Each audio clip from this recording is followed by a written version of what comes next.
একদিন আমরা সবাই দুনিয়া ছেড়ে চলে যাব। হয়তো কোনো গভীর রাতে ঘুমের ঘোরে নিথর হয়ে যাব। আত্মীয় স্বজন শিয়রে সে কান্নায় ভেঙে পড়বে। কেউ গোসল করাবে, আবার কেউ কাফনে কাপড় পরিয়ে জানাজার জন্য প্রস্তুত করবে। সবশেষে কবরের মাটিতে শুয়ে দিয়ে সবাই একে একে বিদায় নেবে। তখন আমি থাকবো একা, আর আমার সঙ্গে কি থাকবে? সঙ্গে থাকবে শুধু আমার আমল।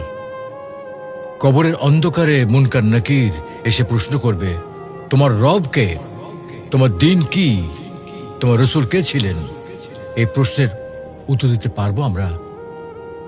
আমরা দুনিয়ার মোহে এতটাই বিভোর যে মৃত্যুর কথা ভুলে গেছি, অথচ জীবন ক্ষণস্থায়ী।